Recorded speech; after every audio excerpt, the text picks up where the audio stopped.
దేవుని నామానికి మహిమ కలుగును గాక. అద్భుతమైనటువంటి ఆయన ప్రేమలో మనల్ని జ్ఞాపకం చేసుకొని ఈ విధంగా పరిశుద్ధ దినాన్ని గడపటానికి కృపద చేసినాడు. దాన్ని బట్టి ఆయనకు స్తుతులు స్తోత్రాలు చెల్లిస్తూ ఉన్నాను. ప్రత్యేకంగా లాక్డౌన్ వల్ల ఈ ఆదివారం సైతము విశ్వాసులు ఎవరు రాలేదు. నేను ఒక్కడిగా మరొకసారి నీ మహిమార్థమైనటువంటి రీతిని కనపరచు దేవా అంటూ ఆరాధించడానికి సంఘంలో ఉన్నాను. నాతో పాటు ఆన్లైన్లో ఉన్న వారందరికీ కూడా దేవుడు ప్రత్యేక శుభములను అందించును గాక. మహిమ కలిగినటువంటి దేవుడు కాబట్టి, కరుణ కలిగినటువంటి దేవుడు కాబట్టి, రాజు రక్షకుడు కాబట్టి ఆయన మనల్ని ఎప్పుడు కూడా ఆదరిస్తూ ఉంటాడు. ఆయన ఆ ప్రేమను, ఆ యొక్క మహిమాటమైనటువంటి రీతిని మనతో కూడా షేర్ చేసుకుంటున్నాడు కాబట్టి ఇంకా మనం సజీవ లెక్కలో ఉంచబడ్డాం. కాబట్టి ఒకసారి అందరం మనస్ఫూర్తిగా దేవునికి హల్లెలూయా చెప్దాం. హల్లెలూయా, దేవుడు మహిమనందును గాక. ప్రత్యేకించి ఈ దినం మరొకసారి మిమ్మల్ని బలపరచడానికి నా వంతుగా వాక్య ప్రకారమైనటువంటి ఆ యొక్క ధైర్యాన్ని మీతో షేర్ చేసుకోవాలని నేను ఆశపడతా ఉన్నాను. గత కొద్ది వారాలుగా ఈ కరోనా వైరస్ యొక్క దుష్ప్రభావాన్ని బట్టి అనేకులు భయముతో, భీతితో, అనారోగ్య పాలైనటువంటి ఆ పరిస్థితులను బట్టి ఇంకా ఈ భయం వల్ల మరణానికి కూడా దగ్గరవుతూ గోజాడుచున్నటువంటి పరిస్థితులను మేము చూస్తూ ఉన్నాం. కాబట్టి అనేకులకు కౌన్సిలింగ్ ఇవ్వటం, అనేకులకు వాక్యాన్ని జ్ఞాపకం చేయటం, తర్వాత వారికి ప్రార్థన చేయటం ద్వారా వారిని దేవునికి అప్పగించటం చేస్తూ ఉన్నాం. అయినా కూడా చూస్తూ ఉన్నాం అనేకులు తల్లిదండ్రులను కోల్పోయినటువంటి పిల్లలను కోల్పోయినటువంటి తల్లిదండ్రులు, ఆఖరి చూపులకు కూడా నోచుకోలేనటువంటి పరిస్థితులు. అంతేకాదు ఆ యొక్క సమాధి కార్యక్రమానికి కూడా అటెండ్ కాలేనటువంటి పరిస్థితులు. ఇలా మనం అనేకమైనటువంటి పరిస్థితులు మనం చూస్తూ ఉన్నాం. నిజంగానే ఎంతో దుఃఖం, ఎంతో వేదన కలుగుతున్నప్పటికీ కూడా చేయగలిగినటువంటిది ఏది లేదు. అంతా కూడా దేవునికి అప్పగించడం, ఇంకా అంతకుమించి ఏం చేస్తాం అన్నటువంటి పరిస్థితుల్లో ఉంటున్నాం. కాబట్టి నేను గత కొద్ది వారాలుగా ధైర్యం తెచ్చుకోండి అనేటువంటి మాట ఒక వారం, భయపడవద్దండి అనేటువంటి ఒక మాట ఒక వారం, మనం ఒకవేళ ఇది ఏ పాపం వల్లనో, ఒకవేళ దేవుడే ఈ యొక్క తెగులు పంపించినాడేమని కొంతమంది అంటూ ఉంటారు కదా. అందుకోసం ఒకవేళ దేవుడే అయినప్పటికీ కూడా మనం ప్రార్థిస్తే ఆయన ప్రేమ కలిగిన వాడు కాబట్టి తన యొక్క ఉద్దేశాన్ని మార్చుకుంటాడు. ఆయన సంతాపం ఉంది, చేయదలిచిన కీడు చేయక మానెను అనేటువంటి మాట కూడా ఒక ఆదివారం జ్ఞాపకం చేసుకున్నాం. ఈరోజు కూడా మనం అటువంటి మాటల్ని జ్ఞాపకం చేసుకోవాలని నేను ఆశపడతా ఉన్నాను. మనం పోయిన ఆదివారం గమనించుకున్నాం. సామెతలు 24వ అధ్యాయం 10వ వచనంలో, శ్రమ దినములలో నీవు కృంగిన ఎడల చేత కానివాడవగుదు. యూఆర్ అన్ఫిట్ అనిపించుకుంటావు శ్రమ దినాల్లో కృంగితే. కాబట్టి కృంగిపోవడం కాదు, ఖచ్చితంగా దేవుని యొక్క వాక్యాన్ని ఆధారం చేసుకొని బలపడటం నేర్చుకోవాలి. ఒట్టిగా మనం బలపడటమే కాకుండా మనం ఏదైతే నిండుగా పొందుకుంటామో దాన్ని ఇతరులకు పంచాలి. నీవు ఉచితంగా దేవుని ద్వారా పొందుకున్న ఆశీర్వాద బలాన్ని, ధైర్యమైనటువంటి బలాన్ని అనేకులకు పంచాలి. కరోనా పాజిటివ్ వచ్చినా, కరోనా నెగిటివ్ వచ్చినా, కరోనా రానటువంటి వాళ్ళు ఎప్పుడు వస్తుందో తెలియక భయాందోళనలకు గురవుతూ ఉన్నారు. అట్లాగే వచ్చిన వాళ్ళు పోతుంది, ఎట్లా పోతుందో, ఏమేమి రకాలైనటువంటి ఇబ్బందులను మాలో వదిలిపోతుందో, ఈ కిడ్నీస్, లేకపోతే ఈ యొక్క లంగ్స్, ఈ యొక్క రక్తనాళాలు ఎలా ఉంటాయో ఏమిటో, ఎంత డ్యామేజ్ అయి ఉంటాయో, ఇలా రకరకాలైనటువంటి ఆందోళనలు, భయాలు కలిగి ఉంటున్నటువంటి పరిస్థితి. వీటన్నిటికీ తోడు మళ్ళీ ఒక బ్లాక్ ఫంగస్ అనో, లేకపోతే ఇంకోటనో కదా, ఏది కూడా ఆశాజనకంగా లేదు, ఏది కూడా సంతోషకరంగా లేదు. అయినా మన విశ్వాసం గొప్పది, మన నిరీక్షణ గొప్పది. మనం నమ్మినటువంటి దేవుడు చాలా గొప్పనైనటువంటి వాడు కాబట్టి ఆయన మహిమాన్వితుడు. అంతేకాదు ఆయన ప్రేమామయుడు, కరుణామయుడు, జాలి కలిగేటువంటి దేవుడు, దయాజాలి కలిగేటువంటి దేవుడు. కాబట్టి మనం ఎప్పుడు కూడా వీటిని జ్ఞాపకం చేసుకుంటూ ఉండాలి. పరిస్థితులు ఎంతగా అనానుకూలంగా లేదా వ్యతిరేకంగా కనిపిస్తున్నప్పటికీ కూడా విశ్వాసాన్ని కోల్పోకూడదు. అవిశ్వాసము ద్వారా దేవుని శక్తిని పుంజుకుంటూ ఉండాలి, బలాన్ని పుంజుకుంటూ ఉండాలి, ధైర్యాన్ని పుంజుకుంటూ ఉండాలి. దాని ద్వారా మేలు, స్వస్థ, విడుదల అనేటివి మనము పొందుకోగలుగుతాం, చాలా సులువుగా పొందుకోగలుగుతాం. ఎప్పుడైతే వీటిని మనము ఆచరణలో పెడతామో చాలా వరకు అంటే ఎందుకు ఈ చిన్న ఉదాహరణ నేను చెప్పాలనుకుంటున్నానంటే, ఎంత ఘోరమైన విషయాలు ఈ యొక్క న్యూస్లో చూస్తూ ఉన్నామో, పేపర్స్లో చూస్తూ ఉన్నామో, వింటూ ఉన్నామో, స్నేహితుల ద్వారా, బంధువుల ద్వారా అలా జరిగింది ఇలా. మరి ఈ చిన్ని సంఘం మాది, చాలా చిన్న సంఘం. దాదాపు ఒక 65-70 మందికి మేము ఈ సంవత్సరంన్నర కాలంలో పాజిటివ్ వచ్చినటువంటి వాళ్ళకు కౌన్సిలింగ్ ఇవ్వటం, లేదా లోకపరమైన సహాయాలు పక్కన పెట్టేద్దాం, కౌన్సిలింగ్ ఇవ్వటం, ధైర్యం చెప్పడం చేస్తూ ఉన్నాం. ఒక్క మరణం కూడా సంభవించలేదు. ఏదో ఒకరిద్దరు హై లెవెల్కి వెళ్ళి మళ్ళీ తిరిగి దేవుని కృప ద్వారా సజీవ లెక్కలో ఉంచబడ్డారు. మిగతా వాళ్ళు చాలా వరకు కూడా, ఇది చాలా గొప్ప విషయం కాదు, కాకపోతే ఆ ధైర్యం అన్నది, ఆ విశ్వాసం అన్నది, ఆ దేవుని కృప అన్నది ఎలా వర్కౌట్ అవుతున్నదని చెప్పడమే నా ఒక ఉద్దేశం, అంతే తప్ప ఇక వేరే ఉద్దేశం ఏమీ లేదు. సో ఈ మిగతా వాళ్ళందరిలో చాలామంది జస్ట్ గవర్నమెంట్ హాస్పిటల్కి వెళ్ళి అక్కడ దొరికినటువంటి వాళ్ళు ఇచ్చినటువంటి ట్యాబ్లెట్స్తో వాళ్ళు ఐసోలేట్ చేసుకొని క్వారంటైన్లో ఒక 14 రోజులు 15 రోజులు ఉంటూ స్వస్థత పొందుకున్నటువంటి వాళ్ళే. ఇప్పుడు మనం చూస్తున్నాం, ఎంతో విపత్కరమైనటువంటి పరిస్థితులు చూస్తూ ఉన్నాం. హాస్పిటల్స్కి వెళ్ళి 4 రోజులకు 6 రోజులకు 10 లక్షల బిల్లు, 20 లక్షల బిల్లు వేయించుకొని పరిస్థితులు ఎంత ఘోరంగా ఉన్నాయి. పోనీ అంత చేసిన ఏమన్నా బ్రతికినటువంటి పరిస్థితులు ఉన్నాయంటే అక్కడక్కడ చనిపోయినటువంటి పరిస్థితులే మనం చూస్తున్నాం. చనిపోయిన తర్వాత కూడా మరి డబ్బు కడితే కానీ మేము ఆ బాడీ ఇవ్వము, లేదా ఇంకేదైనా చేయమని చెప్పినటువంటి హాస్పిటల్స్ వారిని మేము చూస్తున్నాం, వింటూ ఉన్నాం న్యూస్లో. కాబట్టి నేను ఈరోజు మీతో షేర్ చేసుకుంటున్నాను ఏంటంటే, మళ్ళీ ఒక్కసారి మన వైపు నుంచి ఏం చేద్దాం, ఎలా ఉంటే బాగుంటుంది, ఎలాగ దేవుని మహిమపరచగలం, ఎలాగ ఈ స్వస్థత అనేది మనం పొందుకోగలం, ఎలాగో ఈ యొక్క శత్రువు ఏదో బయట దేశాలు కొట్లాడుకున్నప్పుడు ఎదురుగా ఉండేటువంటి కంటికి ఎదురుగా ఉన్నటువంటి శత్రువే కాదు, కంటికి కనపడినటువంటి యొక్క కరోనా వైరస్ అనేటువంటి శత్రువు. ఈ శత్రుతో కూడా ఎలాగ పోరాడాలి, ఎలాగ ఉంటే బాగుంటుంది, ఎలాగ దాన్ని ఎదిరించగలం. అపవాదిని ఎదిరిస్తే వాడు మన ఎదుటి నుంచి పారిపోతాడు. ఇది బాగుంది, ఎదిరించాలి. ఎలా ఎదిరించాలి ఏమిటనేటువంటి కొన్ని వాక్యాల ద్వారా నేను ఈరోజు మీతో షేర్ చేసుకోవాలి, లేదా పంచుకోవాలి, ముందుకు తీసుకురావాలి వాటిని అని చెప్పేసి ఆశపడుతూ ఉన్నాను. కాబట్టి శ్రమ దినములలో కృంగిన ఎడల నీవు చేతకాని వాడు అవుతావు అని పైన ఆదివారం మనం జ్ఞాపకం చేసుకున్నాం. దాన్ని బట్టి ఎలా ఉండాలి, ఎలాగా శ్రమ దినాల్లో బలంగా ఉండాలి, దేవుని సన్నిధిలో బలపడాలి, దేవుని వాక్యాన్ని ఆధారం చేసుకుని ఎలాగ బలాన్ని పుంజుకోవాలి, ధైర్యాన్ని పుంజుకోవాలో కొన్ని మాటలు మనం జ్ఞాపకం చేసుకుని ఈరోజు 2 తిమోతి 2వ అధ్యాయం 3వ వచనం 4వ వచనం మనం చూస్తే 2 తిమోతిలో నుంచి మనం కొన్ని మాటలు మనం చూద్దాం. దయచేసి జ్ఞాపకం పెట్టుకోండి ప్రేమైనటువంటి దేవుని బిడ్డలారా. 2 తిమోతిలో మనం చూసినట్లయితే ఆ 2వ అధ్యాయము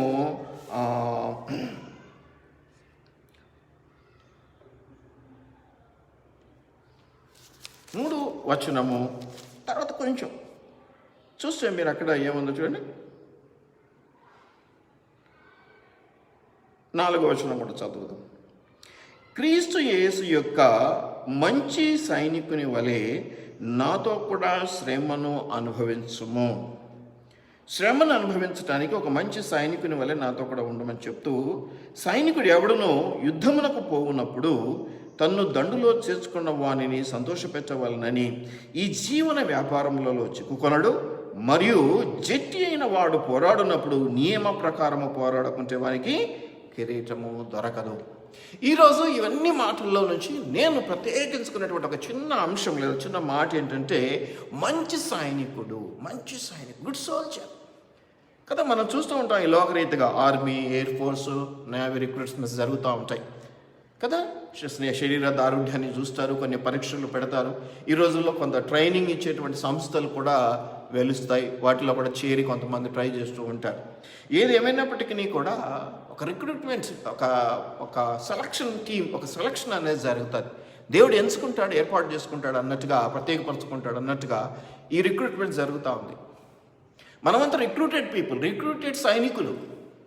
ఈ రిక్రూటెడ్ సైనికుల్లో మంచి సైనికులుగా ఉండటం అనేది ఒక ప్రత్యేకత మళ్ళీ.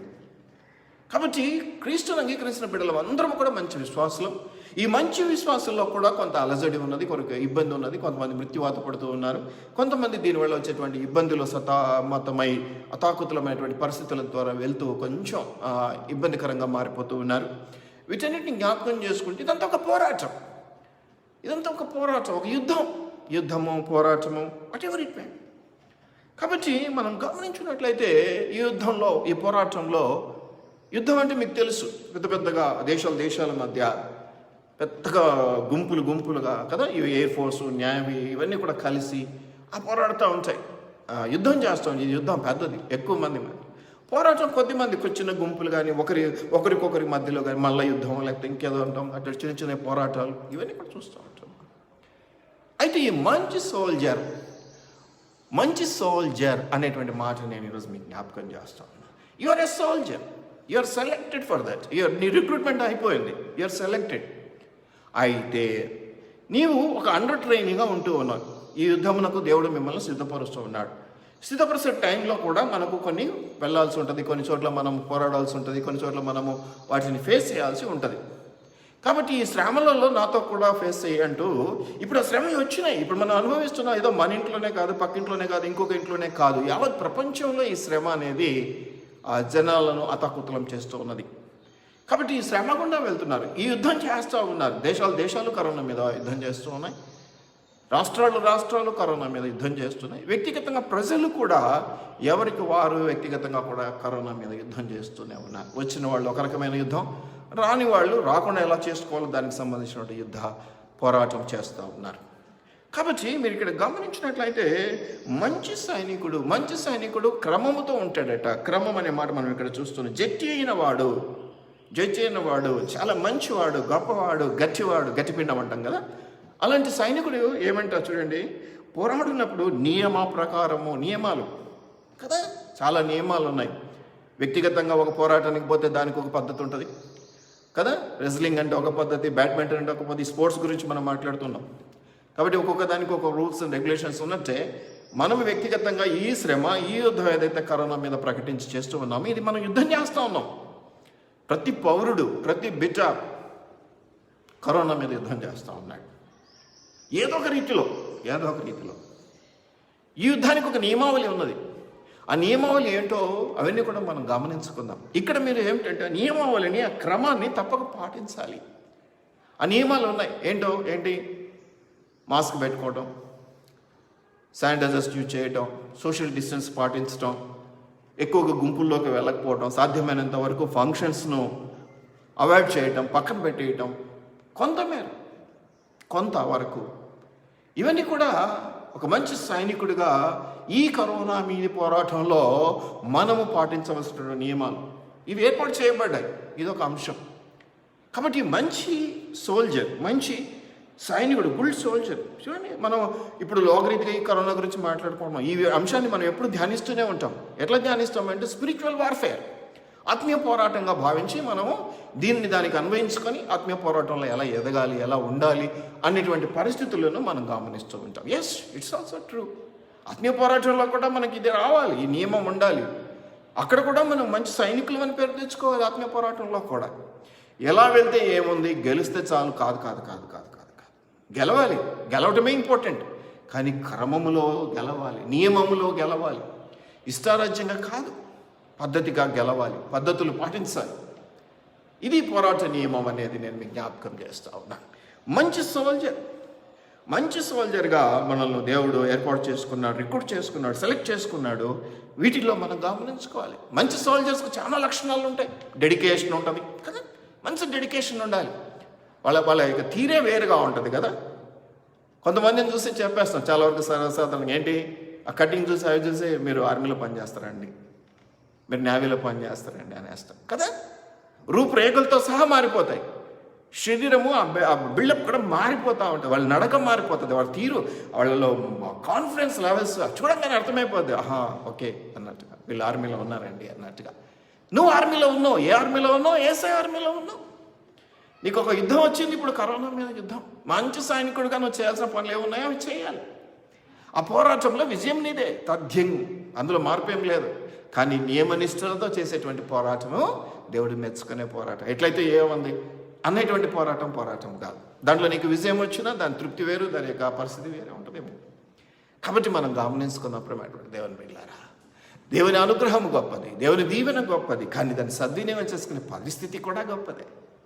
పద్ధతిగా గమనించుకుంటూ దాన్ని సద్వినియోగం చేసుకోవాల్సిన వారంగా మనం ఉంటున్నాం. కాబట్టి మంచి సైనికుడు అనేటువంటి మాట నేను మీకు జ్ఞాపకం చేస్తున్నాను. We're the chosen people, we're recruited already. But ఎలా పోరాడుతున్నాం? మీకు మంచి ట్రైనింగ్ ఇస్తున్నాడు. చిన్న చిన్న శ్రమల ద్వారా మనం అనేక రీతిలుగా మనం శ్రమ పొందుతూ వాటి ద్వారా ట్రైనింగ్ తీసుకుంటూ ఉంటాం. శిక్షణ, ట్రైనింగ్. శిక్ష కాదు, శిక్ష అంటే పనిష్మెంట్, బట్ మనం తీసుకునేదంతా శిక్షణ. అనేక చోట్ల బైబిల్లో ఈ వాక్యం మనం గమనిస్తుంటాం. శిక్షణ, వేర్ అండర్ ట్రైనింగ్. కొంతమంది అన్నీ చేసిన తర్వాత అప్రెంటిషిప్ చేస్తున్నారు అంటారు, అట్లా కూడా ఉంటుంది చూసారు. అట్లా కూడా అనమాట ఇది. దేవుని దగ్గర చేస్తున్నాం మనం అప్రెంటిషిప్. దయచేసి జ్ఞాపకం పెట్టుకుందాం ప్రేమటువంటి దేవుని పిల్ల. డెడికేషన్, మంచి సైనికుడికి ఉండేటువంటి లక్షణాలు చాలా ఉండొచ్చేమో, కానీ డెడికేషన్ చాలా అవసరం. డెడికేషన్తో తోటి డ్యూరబుల్, మస్ట్ బి డ్యూరబుల్. అన్నీ చేయగలం. మనం కొన్ని వస్తువులు కంటే డ్యూరబిలిటీ ఉందా అండి దీనికి అంటాం కదా. ఉంటుందా అండి ఒక 10 కాలాల పాటు తీసుకుంటున్నటువంటి వస్తువు? డ్యూరబిలిటీ అనే మాట మనం ఉపయోగిస్తూ ఉంటాం. అది కూడా అవసరం మంచి సైనికుడికి. అంతేకాదు ఈ డ్యూరబిలిటీ అంటే ఏంటంటే, మరొకసారి మనం హార్డన్ చేసుకుంటాం. అంటే మనం ఎప్పుడు కూడా మంచి మనసుతో ఉండాలి. రాత్రి హృదయం తీసివేసి మెత్తని మాంసం ముద్ద గల హృదయాన్ని ఇచ్చినాడు దేవుడు. కానీ దేంట్లో హార్డన్ చేసుకోవాలంటే ఒక క్రమశిక్షణలో హార్డెన్డ్గా ఉండాలి. ఎక్కడ హార్డన్గా ఉండాలంటే మనము దేవుని యొక్క వివరణలో, దేవుని యొక్క మార్గంలో హార్డన్గా ఉండాలి. తొలగిపోవడానికి అంత ఈజీగా లొంగవారుగా ఉండకూడదు. సాతాను కుయుక్తి, కుతంత్రాలు, తంత్రాలు, మంత్రాలు, యంత్రాలు ఎన్నో ఉపయోగిస్తూ ఉంటాడు మనల్ని పడగొట్టడానికి. అన్నిటికీ కూడా పడిపోయే పరిస్థితి కాదు, కానీ హార్డెన్డ్గా నిలబడ్డాడు. స్థిరత్వం అనుకుందాం. హార్డెండ్ అంటే స్థిరత్వంగా ఉండడం అనేది మనకు అవసరం. ఎందుకంటే మంచి సైనికుడి కదా లక్షణం. వాటిలో స్థిరత్వం లేకపోతే వాడు ఎన్నిక అయినా కూడా దానికి ఉపయోగపడడు. మంచిగా యుద్ధానికి ఉపయోగపడే సైనికుడిగా ఉండడు. కాబట్టి అది గమనించుకోవాలి. డెడికేషన్ అవసరం, డ్యూరబిలిటీ అవసరం. ఎప్పుడన్నా డిస్కరేజ్మెంట్స్ అవి రాకుండా చూసుకోవాలి కదా. డిస్కరేజ్మెంట్స్, బలహీనతలు ఇవన్నీ రాకుండా చూసుకోవాలి. డ్యూరబిలిటీ ఎప్పటికీ ఆ స్థిరత్వం కంటిన్యూ కావాలి. Ready to use, ready to fight, ready to face అన్నటువంటి స్థితిని మనం ఎప్పుడు కలిగి ఉండాలి. దేవుని బిడ్డలుగా మనం కూడా ఒక సైనికులం. ఈ సైనికుల్లో మంచి సైనికుడి గురించి కొన్ని మాటలు మనం జ్ఞాపకం చేసుకుంటున్నాం. ఈ మంచి సైనికుల గుంపులో మనం ఉండాలని ఆశపడుతూ ఉన్నాను. అంతే. మనమందరం సైనికులమే, మనమందరమే విశ్వాసులమే, మనమందరం దేవుని చేత ఎన్నుకోబడ్డ వాళ్ళమే. No doubt in that. కానీ దాంట్లో మళ్ళీ ఒక మంచి స్థితి, మంచి స్టేటస్ అనేది మనం కలిగి ఉంటే బాగుంటుంది అనేది నా ఆశ. దానివల్ల ఈ యొక్క కరోనా యుద్ధంలో విజయాన్ని పొందుకుంటాం ఎలాగైనా, కానీ ఇంకొంచెం ఒక పద్ధతిలో ఒక ఎంకరేజ్మెంట్ స్టేటస్లో మనం ఉండగలుగుతాం అనేది నేను మీకు జ్ఞాపకం చేస్తున్నాను. డెలిబరేట్గా ఉండాలి, యాక్టివ్గా ఉండాలి, అలర్ట్గా ఉండాలి. అంతేకాదు ఎప్పుడు డిలైట్ఫుల్గా ఉండాలి. ముఖమంతా మార్చుకొని ఎప్పుడు దుఃఖం, యుద్ధం అనగానే డీలా పడిపోవటం అంటేనే అల్పవిశ్వాసం అండి. అందుకే నేను కౌన్సిలింగ్ చేసే చాలామందికి, అమ్మ నెగిటివ్ మాటలు మాట్లాడొద్దు, ఏం కాదన్నట్టే ఉండాలి. ఏం కాదు, కంటికి ఎదురుగా అది ఏది అవుతుందో దాన్ని నువ్వు కాదన్నట్టే మాట్లాడాలి. ఎంత విచిత్రంగా ఉంటుందో పరిస్థితి కదా. ఎంత విచిత్రంగా, ఏందన్న అట్లంటారు అంటుంటారు కొంతమంది. నిజమే. అపవాదాన్ని ఎదిరించాలంటే దాన్ని ఆ మాటతో కొట్టివేయాలి, ఆ తలంపుతో కొట్టివేయాలి. కాబట్టి పాజిటివ్ థింకింగ్, పాజిటివ్ యాటిట్యూడ్, దానివల్ల విల్ పవర్ పెరుగుతుంది అంటారు. సరే, మనం క్రైస్తవులుగా మనకు దేవుని శక్తి, విశ్వాసం పెరుగుతుంది, అది వేరే విషయం. ఎప్పుడైతే ఆ యొక్క పాజిటివ్ థింకింగ్ డెవలప్ అవుతుందో ఇమ్యూనిటీ డెవలప్ అవుతుంది ఆటోమేటిక్. ఎప్పుడైతే నెగిటివ్ థింకింగ్ డెవలప్ అవుతుంటే ఏకదం పడిపోద్ది అటు ఇమ్యూనిటీ, సైన్స్ ప్రకారం కూడా. కాబట్టి ఇమ్యూనిటీ పడిపోవటం వల్ల కూడా ఇబ్బంది అవుతుంది. ఇమ్యూనిటీ పడిపోవడానికి కారణాలు ఏంటంటే భయము, పెరిగితనము, బలహీనత, ఏమవుతుందో అన్నటువంటి ఒక ఆందోళన. ఇవన్నీ కూడా సాధారణ లక్షణాలు. పక్కన పెట్టేద్దాం. మంచి సైనికుడు డిలైట్, ఆనందంగా ఉంటాడు, ధైర్యంగా ఉంటాడు, ఎప్పుడు యుద్ధం ఉన్నా రెడీగా ఉంటాడు. ఎప్పుడు కూడా తన యొక్క పనితనాన్ని అలర్ట్గా సానబెట్టుకుంటుంటాడు. కత్తి ఉంది, దాన్ని ముద్దుపోనివాడు, సానబెట్టుకుంటూ ఉంటాడు. అవసరం పడదు కాబట్టి తన గన్ పక్కన పెట్టేసి తుప్పు పట్టేలా చేసుకోడు. అది అవసరం పడ్డా పడకపోయినా సర్టన్ టైం ఉంటుంది, దాని టైం ప్రకారం దాన్ని క్లీన్ చేసి రెడీగా పెట్టుకుంటూ ఉంటాడు. ఎప్పుడు కూడా ఆయుధాలను సిద్ధంగా ఉంచుకోవాలి. నీ ఆయుధాలేమో మనకు తెలుసు బైబిల్ ప్రకారం, అవన్నీ సిద్ధంగా ఉంచుకోవాలి. కాబట్టి ఒక మంచి సైనికుడుగా ఈ కరోనా వైరస్ మీద పోరాటంలో మనం విజయం పొందుకోవాలని నేను మీకు జ్ఞాపకం. ఒక కరోనా వైరస్ యొక్క యుద్ధమే కాదు, నీకేదైనా శ్రమలు ఉండొచ్చు, నీకేదైనా ఇంటర్నల్గా, ఎక్స్టర్నల్గా పోరాటాలు ఉండవచ్చు, యుద్ధాలు ఉండవచ్చు. లెట్ ఇట్ బి, ఉండని. నువ్వు మంచి సైనికుడు ఉన్న విషయాన్ని నువ్వు జ్ఞాపకం పెట్టుకుంటే చాలు. నీకు పోరాట పటిమ ఉన్నది, యుద్ధం చేయగలిగే సామర్థ్యం ఉన్నది, గొప్ప దీవెన ఉన్నది నీకు. కాబట్టి don't worry about all those things. భయాన్ని, పిరికితనాన్ని నీ దగ్గరికి రానియవద్దు. ఎప్పుడు కూడా ఆనందించడానికి, సంతోషించడానికి, ధైర్యంతో ముందుకు వెళ్ళటానికి, నీ జీవిత గమ్యాన్ని చేరుకోవటానికి సాధన చేస్తూ ఉండు. సాధనమున పనులు సమకూరు ధరలోన అంటారు. సాధనమున ప్రాక్టీస్ చేస్తూ ఉండండి, అలవాటు చేసుకుంటూ ఉండండి. ఏది అసాధ్యం కాదు నీకు. అట్లాగే వీటిని తొలగించుకోవడం, ధైర్యాన్ని తెచ్చిపెట్టుకోవడం కూడా పెద్ద పని ఏం కాదు.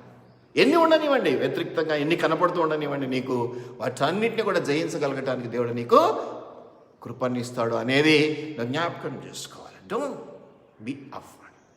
ఒకసారి నువ్వు భయంతో నింపబడితే నీవు చుట్టుపక్కల ఉన్నన్ని కూడా లాగేస్తావు. మీరు ఈతకు వెళ్ళిన వాళ్ళు కొంతమంది భయంతో మునిగిపోతూ ఉంటారు. కొన్నిసార్లు ఈత వచ్చినా అంతే, ఈత రాకపోయినా అంతే. ఒకవేళ వాళ్ళని రక్షించడానికి వెళ్ళినటువంటి వాళ్ళు మీరు వినించారు ఎక్కడైనా, వాళ్ళ జుట్టునో లేకపోతే ఇంకెక్కడో పట్టుకొని లాక్కొని వస్తారు. ఎందుకంటే ఒకవేళ వాళ్ళు భయంతో వీళ్ళను వాటేసుకొని బిగించుకుంటే ఇద్దరు చనిపోయే ప్రమాదం ఉంది. కాబట్టి ఎప్పుడైతే నువ్వు భయంతో నింపబడి ఉంటావో నీతో పాటు నలుగురిని భయాల్లోనికి లాగుతావు, ఆపద పెరుగుద్ది, కీడు పెరుగుద్ది. ఎప్పుడైతే నువ్వు ధైర్యంతో నింపబడుతూ ఉంటావో నువ్వు ధైర్యాన్ని ఇతరులకు పంచుతావు, జీవం పెరుగుద్ది, వెలుగు పెరుగుద్ది. So you have to be like that. ఒక మంచి సోల్జర్ ఇలాగ ఉండాలి అనేది నేను మీకు జ్ఞాపకం చేస్తా ఉన్నాను. యుద్ధము పోరాటాలు అనేకం జరిగినప్పటికీ కూడా మనమందరం కూడా ఈ కృపలో మనమంతా ఇదంతా కూడా చూసే విధానం అండి.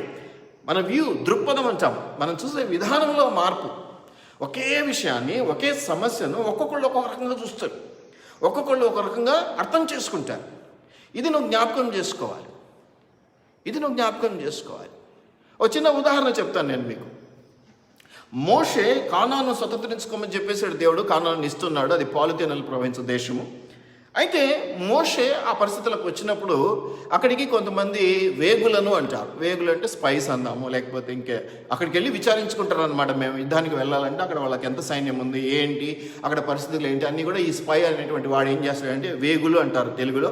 ఈ స్పైలు ఏం చేస్తారంటే వెళ్ళి విచారించుకొని వాళ్ళ సామర్థ్యం ఏంటి, అక్కడ రాజు గొప్పతనం ఏంటి, ఎంత సైన్యం ఉంది, ఎన్ని ఆయుధాలు ఉన్నాయి, మనం వెళ్తే యుద్ధానికి గెలుచుకొని రాగలమా లేదా, ఇలాంటివన్నీ కంపేర్ చేసుకొని తెలుసుకొని వస్తారనమాట ఈ వేగుల వాళ్ళు, ఈ స్పైస్. మీరు చూడండి సంఖ్యాకాండము 13వ అధ్యాయంలో చూసే దృక్పథం ఉంటుంది అనేది నా ఉద్దేశం. అది చెప్తున్నాను నేను మీకు. ఈ సంఖ్యాకాండము 13వ అధ్యాయంలో మీరు చూస్తే యెహోవా మోషేకి ఇలాగ సెలవిచ్చిన అంటున్నాడు మొదటి వచనంలో, నేను ఇశ్రాయేలీయులకు ఇచ్చుచున్న కానాను దేశమును సంచరించి చూచుటకు నీవు మనుషులను పంపుము అంటున్నాడు. అలా కొంతమందిని చెప్తాడు దేవుడు. ఆ విధంగా మోషే పంపిస్తాడు ఆ కొంతమందిని.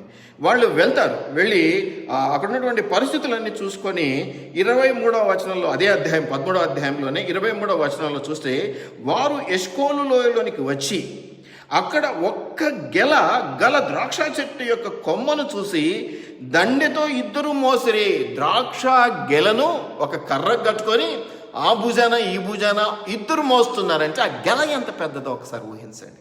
అంటే కానాను దేశము పాలు తేనెలు ప్రవహించే దేశం అని చెప్పబడ్డది. అక్కడ ఒక్క ద్రాక్ష గెలను ఇద్దరు, ఆ రోజుల్లో ఇద్దరు, ఈ రోజుల్లో ఇద్దరు కాదు. ఆ రోజుల్లో జనాలు చాలా బలంగా ఉండేటువంటి వాళ్ళు, ముఖ్యంగా ఈ దేశస్తులంతా కూడా ఒడ్డు పొడవు బలము చాలా ఇదిగా ఉండేటువంటి వాళ్ళు, అంత బలవంతులు, అంత హైట్ ఉండేటువంటి, అంత పరిస్థితులు ఉండేటువంటి వాళ్ళే ఇద్దరు కలిసి ఒక గెలను మోసారు అంటే ఆ గెల ఎంత పెద్దదో అనేది మనము ఊహించుకోవచ్చు. అయితే ఇక్కడ ఆ కొంతమంది ఎవరైతే ఈ యొక్క స్పైల్గా వెళ్ళారో, వేగుల వాళ్ళగా వెళ్ళి అక్కడ విచారించుకొని రావడానికి వెళ్ళారో, వాళ్ళలో కొంతమంది ఈ విషయాల్ని డిస్క్రైబ్ చేస్తున్నారు, వివరిస్తూ ఉన్నారు మోషేకి. మీరు గమనిస్తూ ఏమనుందో చూడండి. మరియు వారు కొన్ని దానిమ్మ పండ్లను, కొన్ని అంజూరపు పండ్లను తెచ్చున్నారు చూపించడానికి. మీరు గమనిస్తే ఇశ్రాయేలీయులు అక్కడ కోసిన ద్రాక్ష గెలను బట్టి ఆ స్థలమునకు ఎష్కోలు లోయ అనే పేరు పెట్టబడెను. వారు 40 దినములు ఆ దేశమును సంచరించి చూచి తిరిగి వచ్చిరి అని చెప్తూ అక్కడ మీరు చూస్తే ఎంతగా వాళ్ళు దాన్ని పంచుతూ ఉన్నారు మీరు చూస్తే. ఇక్కడ మీరు గమనించండి 31వ వచనంలో, అయితే అతనితో కూడా పోయిన ఆ మనుష్యులు, ఆ జనులు మనకంటే బలవంతులు, మనము వారి మీదికి పోజాలమనిరి. కొంతమంది వెళ్ళారు, 10 మందో 20 మందో 30 మందో, మన తర్వాత చూద్దాం, లెక్క అంత ఉంది దాంట్లోనే బైబిల్. సో కొంతమంది వెళ్ళారు. ఈ కానాను దేశం దేవుడు వారికి అప్పగిస్తానన్న దేశం, అది ఇందులో తిరుగులేదు. ఆ మాటలో ఆ రిజల్ట్ ఫిక్స్డ్, కానాను దేశం ఆక్రమించుకోవడం అనేది. అయినా యుద్ధం చేయాల్సింది వీళ్ళు, మనమంతే. దేవుడు మనకు సాయం చేస్తాడు. కరోనా మీద యుద్ధంలో విజయం మనదే, కానీ పోరాడాల్సింది, దానికి సంబంధించిన సెటరేట్లు చేసుకోవాల్సింది మనమే దేవుని చేతిలో పనిముట్లం, మనమే వాడబడుతూ ఉంటాం. కాబట్టి దేవుడు చేస్తాడు అన్నాడని మనం చేతులు ముడుచుకొని కూర్చుంటే పనులు జరగవు. దేవుని మీద భారం వేసి పనుల్లో ముందుకు వెళ్ళాలి, అడుగులు ముందుకు వేయాలి. ఇక్కడ మోషే చేసింది అదే, వెళ్ళాడు, దేవుడే చెప్పాడు అలాగ పంపించమని, చూసి రావడానికి పంపించమని. అక్కడ ఆ మనుషులు ఏం చెప్తున్నారంటే, పళ్ళ గెలలే కాదు బాబు, మనుషులు కూడా చాలా భయంకరంగా ఉన్నారు. మరి ఎట్లా ఉన్నారు అంటే, ఆ బలవంతులు మనము వారి మీదకి పోజాలమని ఒక స్టేట్మెంట్తో ముగించేశారు. ద నెగటివ్ స్టేట్మెంట్, బలహీనమైనటువంటి మాట. దేవుడు ఇస్తానన్నటువంటి స్థలం అది. యుద్ధానికి పోవటానికి ముందు ఇది ఒక పద్ధతి అంతే, వెళ్ళి చూసి రావడం, అది కూడా దేవుడు చెప్పాడు కాబట్టి. కానీ ఏ థింకింగ్, ఏ థాట్స్ వాళ్ళని కమ్మి వేసినాయి అంటే, పోజాలము, యుద్ధానికి పోవలేమో, వేస్ట్, వాళ్ళని జయించలేమో. నీకు కూడా అలా ఉండొచ్చు. కరోనా రాగానే లేదా ఏదైనా ఒక సమస్య రాగానే, నా వల్ల కాదు ఈ సమస్య నుంచి బయటపడటం, అబ్బా నాకెందుకు వచ్చింది, ఇది వల్లగాని సమస్య, వల్లగాని పని అని ఒక నెగటివ్ భావన నీకు వస్తుందేమో. దయచేసి అదే సమస్య లోకంలో చాలా మందికి ఉంది. నెగిటివ్గా ఆలోచన చేయడం కాదు, పాజిటివ్ థింకింగ్ ఉన్నటువంటి బిడ్డలు ఎలాగో ఆలోచన చేసి ఆ సమస్య నుంచి గట్టెక్కుతున్నారో ఒక్కసారి జ్ఞాపకం చేసుకోవాలి. ఇక్కడ కూడా అదే ఉంది. మీరు గమనిస్తే ఇంకా చెప్తారు చూడండి, ఊరికే వాళ్ళు పోజాలమని చెప్పి వదిలేలా. మరియు వారు తాము సంచరించి చూచిన దేశముల గురించి ఇజ్రాయేలీలతో చెడ్డ సమాచారము చెప్పి, బైబిల్లో రాయబడింది. అది బలహీన మాటలు, చెడ్డ సమాచారం అట. ఒకవేళ నీలో ఆ బలహీనమైన తలంపులు అంటే అవి చెడ్డబట. చెడ్డ అనేది మంచిది కాదు. అది నీకే తెలిసిందా, ఇంకొకరు చెప్పినా చెడ్డ అంటే వదిలేసుకోవాలి. చెడ్డ సమాచారం తెచ్చినారు, చెడ్డ మాట మాట్లాడినారు. ఆ బలహీనమైనటువంటి ఆలోచనలు కలిగినటువంటి బిడ్డలు, వాళ్ళ మాట తీరు కూడా అలాగే ఉంది అని చెప్పడం జరిగింది బైబిల్లో. మేము సంచరించి చూచిన దేశము తన నివాసులను భక్షించు దేశము, వాళ్ళని వాళ్ళు సంపుకొని తినే పరిస్థితి ఉంది అక్కడ. ఇక మనం ఎక్కడ ఆగుతాం అయ్యగారు అని చెప్తున్నారు అక్కడ. మీరు చూస్తే ఇంకేముంది, దానిలో మాకు కనపడిన జనులందరూ ఉన్నత దేహులు. నిజమే కదా, మరి వాళ్ళంతా కూడా 6 పైన అడుగుల ఎత్తున ఉంటారు, ఇంకా ఎక్కువనే ఉంటారు కూడా, బలంగా ఉంటారు. కాబట్టి మనం గమనించుకోవాలి, ఉన్నత దేవులు. అక్కడ నెఫీలీయుల సంబంధులైన ఆనాకు వంశపు నెఫీలీయులను చూచితిమి, మా దృష్టికి మేము మిడతల వలె ఉంచిమి. Comparison, bad comparison. వాళ్ళు బలంగా ఉన్నారు, శత్రువు బలంగా ఉన్నారు, తప్పులేదు ఒకవేళ అనుకుంటే. కానీ నిన్ను నువ్వు తక్కువ చేసుకోవటం, నిన్ను నువ్వు బలహీనపరచుకోవటం అనేది చాలా చాలా పెద్ద తప్పు, చాలా చాలా చెడ్డ మాట అది. సరే, అక్కడ బలంగా ఉన్నారని చెప్పే వరకు బాగానే ఉందేమో, కానీ ఇక్కడ ఎలా కంపారిజన్ చేసుకుని వాళ్ళ ముందు మనము అంటే మేము మిడతల వలె ఉంచి మనం చెప్తున్నారు. That is the bad comparison. Corona కంటే పెద్ద రోగాలు రావచ్చేమో భవిష్యత్తులో, లేదా అంతకంటే ఏదైనా బలీయమైనటువంటి సమస్యలో నువ్వు ఇరుక్కొచ్చేమో. ఇరుక్కున్నావు, డోంట్ వరీ. వాటి ద్వారా మంచి ట్రైనింగ్ పొందుకుంటావు, నీ విశ్వాసం బలపరచబడుతుంది. ఫెయిత్ మస్ట్ బి టెస్టెడ్ అంటారు. పరీక్షించబడాలి కదా నీ విశ్వాసము, బంగారు వలె పుటం వేయబడాలి కదా, అప్పుడే పరిశుద్ధపరచబడుతుంది, నాణ్యత పెరుగుతుంది. 22 క్యారెట్స్ నుంచి 24 క్యారెట్స్కి వెళ్ళిపోతావు, ఖరీదు పెరుగుతుంది. ప్రేమటువంటి దేవుని బిడ్డలారా, మంచి సైనికుల వలె మంచి ఆలోచన కలిగి ఉండాలి. వీళ్ళందరూ కూడా సైనికులే. రేపు పొద్దున యుద్ధం జరిగితే వీళ్ళంతా వెళ్ళేవాళ్ళు. ఏదో స్పైస్కి వెళ్ళారు కాబట్టి, వేగుల వారి వెళ్ళారు కాబట్టి యుద్ధం వచ్చినప్పుడు వీళ్ళు పక్కన కూర్చుంటారని లేదు. వీళ్ళు కూడా మళ్ళీ యుద్ధంలో సైనికుల పోర్షన్ తీసుకుంటారు. వీళ్ళ ఆలోచన ధోరణి ఎలా ఉందంటే, వీళ్ళలో కొంతమంది మాత్రమే. మీరు కింద గమనించండి, 7వ వచనం 14వ అధ్యాయంలో చూడండి, యెహోషువ కాలేబులు అనేటువంటి 2 వ్యక్తులు ఇక్కడ నేను మీకు జ్ఞాపకం చేస్తున్నాను. వెళ్ళింది చాలామంది వెళ్ళారు, అందరూ కూడా ఒక మాట మీద ఉన్నారు. ఏమని? అబ్బో మన వల్ల కాదు, వాళ్ళ ముందు మనం మిడతలము, ఇట్లా పిట్టలము, ఇలా మాట్లాడుకుంటున్నారు. అలాగే ఇన్ఫర్మేషన్ పాస్ చేశారు. ఉన్నత దేహులు వాళ్ళ ముందు మనం ఆగలేము, వాళ్ళతో వేగలేము అనే. నిజంగానే అండి, ఈ రోజుల్లో ఎవరితో వేగలేము మనం. కానీ ఒకటి గుర్తుపెట్టుకోవాలి, నీతో ఉన్నవాడు లోకాన్ని జయించినటువంటి వాడు. మీరు లోకమునకు ఉప్పై ఉన్నారు, మీరు లోకమునకు వెలుగై ఉన్నారు, అంతేనా? కాదండి, మనం లోకానికి ఇంకా సంపద అయి ఉన్నాం, లోకానికి ధైర్యాన్ని బిడ్డలమన్నాం. భూమిని తలక్రిందులు, ప్రపంచాన్ని తలకిందులు, పునాదులు కదిలించగలిగినటువంటి సామర్థ్యం కలిగినటువంటి విశ్వాసం మనం. అది దేవుడు మనకి ఇచ్చిన గొప్ప యోగ్యత. మౌనంగా ఉంటున్నామని మనది అది పిరికితనం కాదు, మనది అది చేతకంతనం కాదది. పునాదులు కదిలించాం, భూమి పునాదులు, మామూలు పునాదులు కాదు, కదిలించగలిగినటువంటి సామర్థ్యం మనకి ఇచ్చినాడు దేవుడు. మై డియర్ ఫ్రెండ్స్, మీకు, మాకు, నాకు, మీకు అందరికీ ఇచ్చినటువంటిది అదే. సద్వినియోగం చేసుకోవాలి, చూసే విధానంలో మార్పు తెచ్చుకోవాలి, ఆ చూసే యాంగిల్ మార్చాలి ఆ సమస్యను. యాజ్ ఎ గుడ్ సోల్జర్ ఇది నీ అలవాటై ఉండాలి. ఒక గుడ్ సోల్జర్ యొక్క అలవాటుదై ఉండాలి. శత్రువు బలవంతుడని చెప్పడం గొప్ప విషయం ఏం కాదు, కానీ శత్రువు బలం ముందు నా బలం ఏది ఆగుదు అన్న తలంపు నీకు రాకూడదు. అది చెడ్డ తలంపు. ఇక్కడ యెహోషువ కాలేబులు చూడండి, 7వ వచనం చూస్తే, కాలేబును బట్టలు చింపుకొని అని మొదలు పెడతాడు. ఇది 6వ వచనం చివరిలో నుంచి 14వ అధ్యాయంలో ఉంది మాట.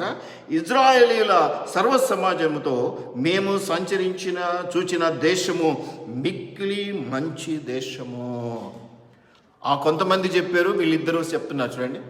వాళ్ళేమో వాళ్ళ జనములను వాళ్ళే చంపుకొని తినేటువంటి దేశం అది, వాళ్ళ ప్రజలను వాళ్ళే చంపుకొని తినేటువంటి దేశం అని చెప్తున్నారు అందరూ. ఈ ఇద్దరు ఏమంటున్నారు? మంచి దేశం. ఎందుకు? దేవుడు వారికి అప్పగించబోయే దేశం. దేవుడు వారికి ఏ దేశాన్ని అప్పగిస్తానన్నాడండి? మనుషులను చంపుకొని తినే దేశాన్ని కాదు, పాలు తేనెలు ప్రవహించే దేశాన్ని అప్పగిస్తున్నాడు. అది వాళ్ళ కాన్ఫిడెన్స్, అది వాళ్ళ విశ్వాసం. అందుకని ఏమని స్టేట్మెంట్ ఇస్తున్నారు? అదే స్టేట్మెంట్ మార్చబడి ఎక్కడ పైన ఆ అనేకులు ఇచ్చినారు. ఏమని? చెడ్డ దేశం అని చెప్పినట్టే. వాళ్ళ మనుషులను వాళ్ళు చంపుకొని తినే దేశం అని చెప్తున్నారు. ఇక్కడేమో ఈ యెహోషువ కాలేబులు ఏం చెప్తున్నారు? మంచి దేశం. The same situation, the same పరిస్థితి, సేమ్ వెళ్ళినటువంటి వాళ్ళంతా ఒకటిగానే వెళ్ళారు, ఒకటిగానే చూశారు, ఒకటిగానే దాన్ని గ్రహించారు, వచ్చారు. కానీ విధానం, అర్థం చేసుకునే విధానం, యాంగిల్ మారిపోయింది. Please, as a good soldier, ఈ యెహోషువ కాలేబుల యొక్క దృక్పథాన్ని నువ్వు కలిగి ఉండాలి. అందరికీ ఇదే సమస్య, ఇదే యుద్ధం జరుగుతుంది. కానీ చూసే విధానంలో బలహీనపడిపోయి కొందరు, చేత కాదని కొందరు, యుద్ధంలో చివరిదాకా వచ్చి అక్కడ పట్టు వదిలేసి నాశనం అవుతున్నటువంటి వారు కొందరు, బలహీనపడుతున్నటువంటి వారు కొందరు. అందుకనే మృత్యువు వారిని కబలిస్తుండవచ్చు మేబీ. కానీ ధైర్యవంతులు ఉన్నారు, వాళ్ళందరూ కూడా ఎదిరించగలుగుతున్నారు. ఇది కూడా ఒక రోగం, ఇది కూడా ఒక మామూలు స్థితి.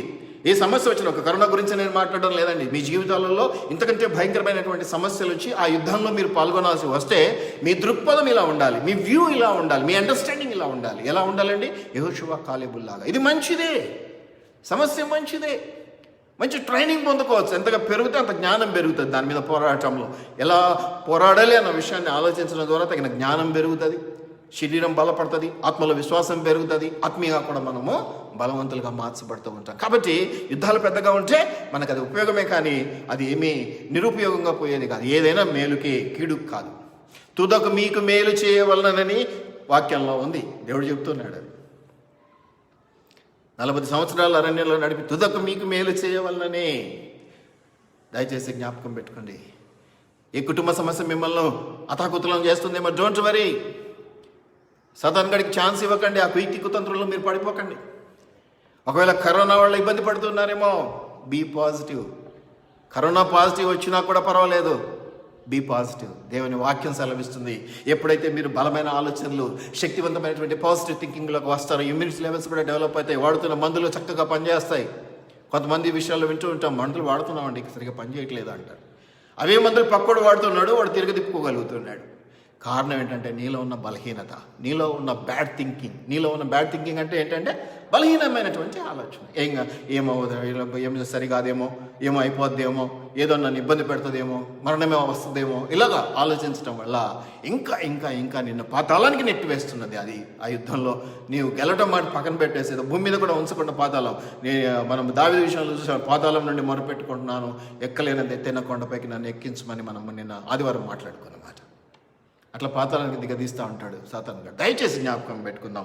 వీళ్ళిద్దరు చెప్తున్నారు అనమాట, యెహోవా మన యందు ఆనందించిన ఎడల ఆ దేశంలో మనలను చేర్చి దానిని మనకిచ్చును, అది పాలు తేనెలు ప్రవహించే దేశం అని కాలేబు, యెహోషువ చెప్తున్నారు. ఆ మిగిలిన వారు చెప్పిన స్టేట్మెంట్కి అదే సిచ్యువేషన్, అదే చూసి వచ్చారు. అదే విషయాన్ని వాళ్ళు చెప్పిన విధానం ఎట్లుంది, వీళ్ళు చెప్పిన విధానమే అదేనండి మనం చేయాల్సింది. సమస్యలు అందరికీ సమానమే, అందరికీ వస్తుంటాయి. ఎంత చెట్టుకు అంత గాలి అంటారు, కానీ ఒక్కొక్కసారి చిన్న చెట్టు కూడా పెద్ద గాలే కొడుతుంది. ఈ తుఫాన్లు వచ్చినప్పుడు ఏమున్నదండి, ఆ చిన్న చెట్టు అని పెద్ద చెట్టు అని చూస్తుందా? తుఫాను 200 కిలోమీటర్ల వేగంతో గాలి కొడుతుందండి.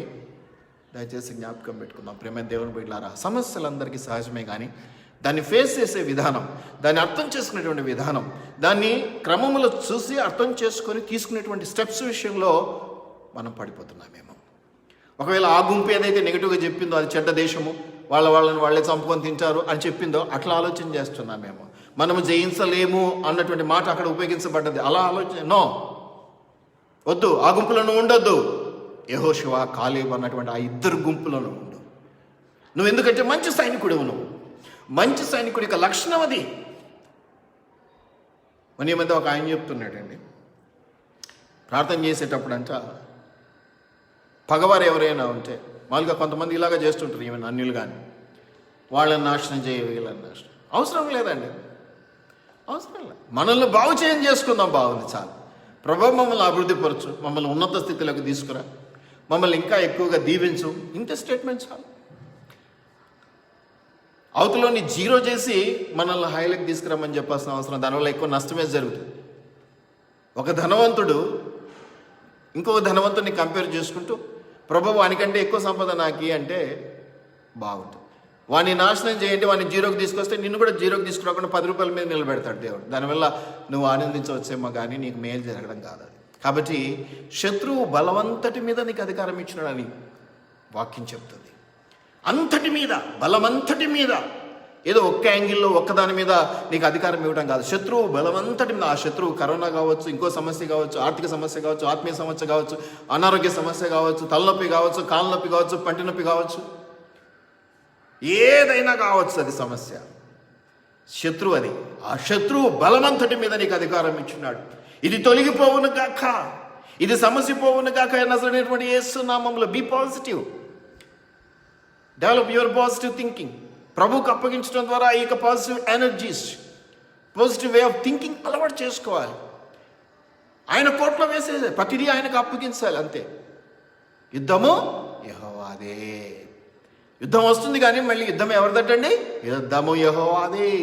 దయచేసి జ్ఞాపకం చేసుకోండి ప్రియమైనటువంటి దేవుని బిడ్డలారా. ఒక మంచి సైనికుడు ఉండవలసినటువంటి లక్షణాలను నేను మీకు జ్ఞాపకం చేస్తున్నా. మీరు ఆల్రెడీ సోల్జర్స్, మీరు ఆల్రెడీ సైనికులు. కానీ ఇంకొంచెం మంచి సైనికులు అనిపించుకుంటే ఈ యుద్ధ కాలంలో, ఇది నీ ఒక్కడిది కాదు, నా ఒక్కడిది కాదు, యావత్ ప్రపంచం యుద్ధం చేస్తూ ఉంది. మన అందరికీ ఉమ్మడి శత్రువుగా కరోనా ఉంది.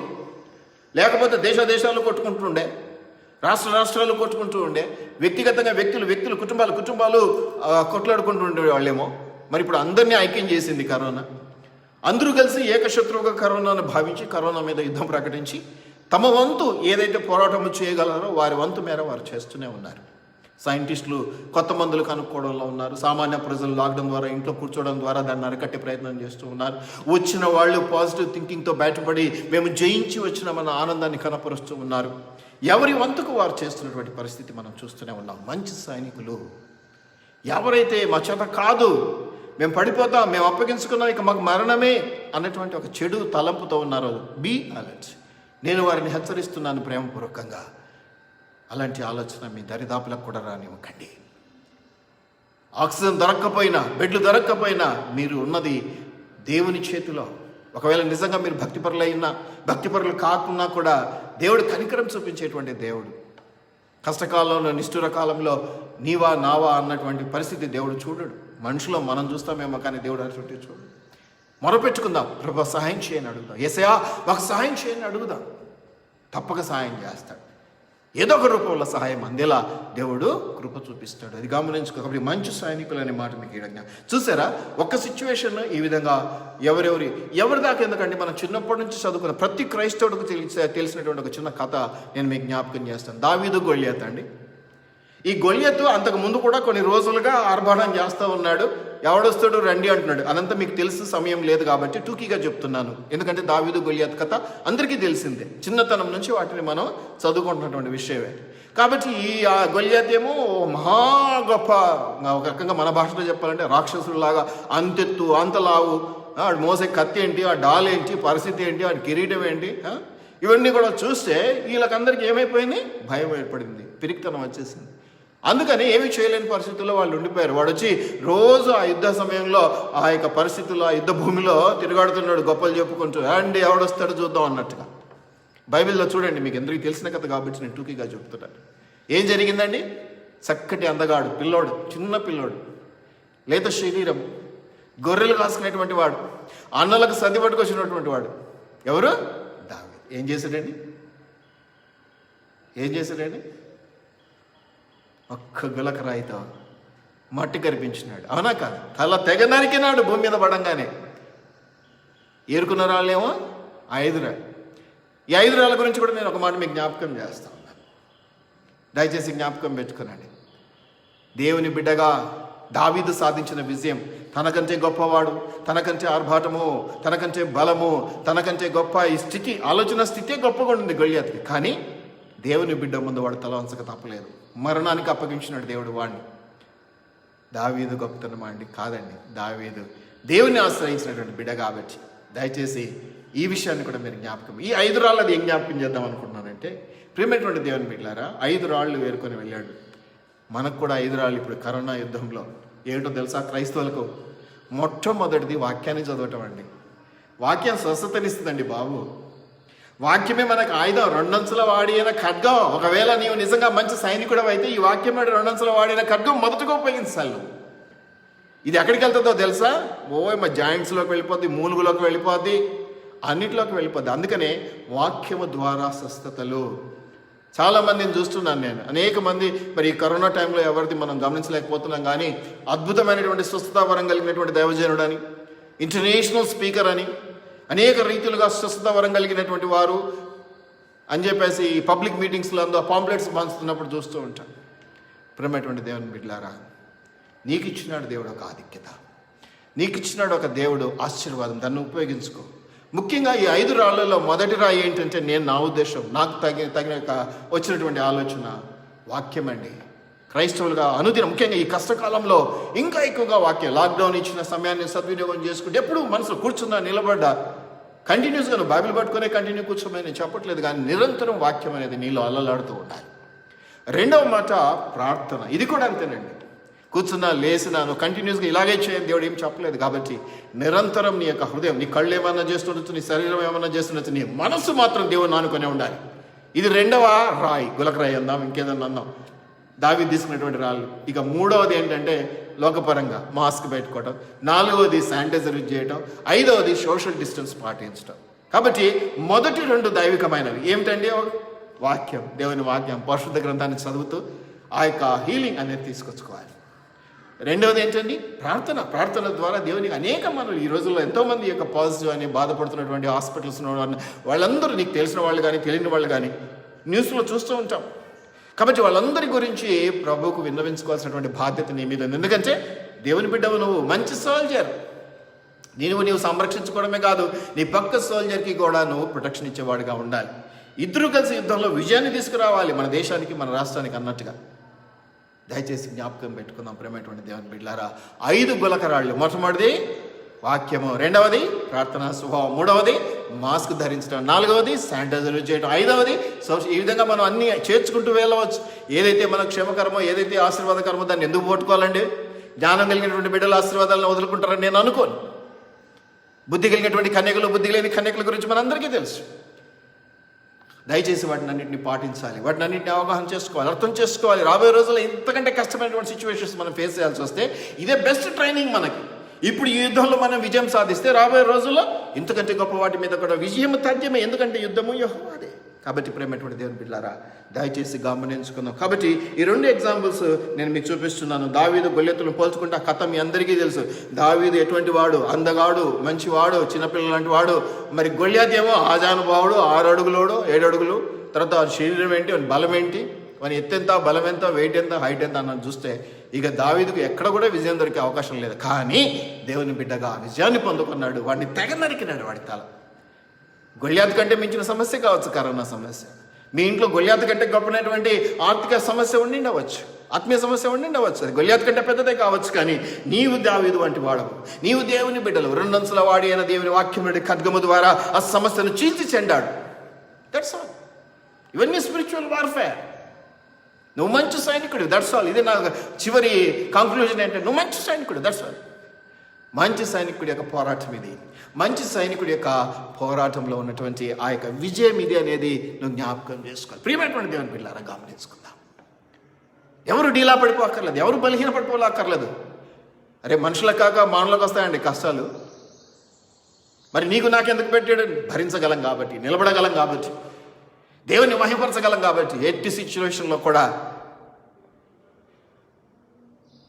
దేవుని బిడ్డలుగా ఉన్నాం. ప్రత్యేకపరుచుకున్నాడు కాబట్టే మనల్ని పరీక్షిస్తున్నాడేమో దేవుడు. విశ్వాసాన్ని వదిలిపెట్టవద్దు, పోరాటంలో చచ్చబడిపోవద్దు. నువ్వు బలహీనపడితే చేత కాని వాడు బాగుదువు. శత్రువుకు అవకాశం వస్తుంది, నీ తల కొట్టుకొని పోతాడు వాడు. వాని తల నువ్వు కొట్టుకొని రావాలి. శత్రువు బలమంతటి మీద నీకు అధికారం ఇచ్చినాడు. ఇది గమనించుకోవాలి, ఇది జ్ఞాపకం పెట్టుకోవాలా, ఇది హృదయంలో నిలుపుకోవాలి మనం. డోంట్ వరీ మా, నీకు ఒక పాజిటివ్ వచ్చిన డోంట్ వరీ. నువ్వు ఇంకా ఏది రాకుండా భయంతో ఒకవేళ ఉన్నా భయాన్ని పక్కన పెట్టు. Just we have to follow the rules and regulations, అంతే. That's all.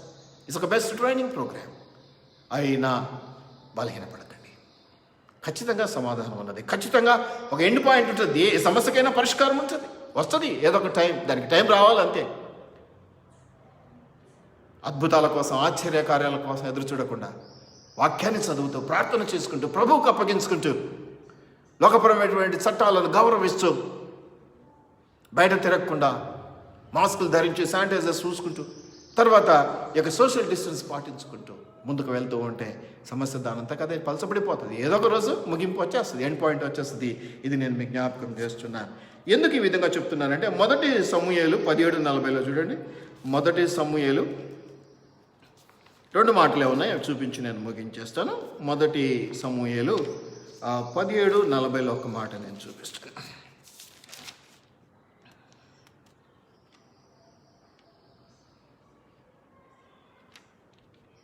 ఈ గొలియాతు దావీదు విషయంలో చూడండి.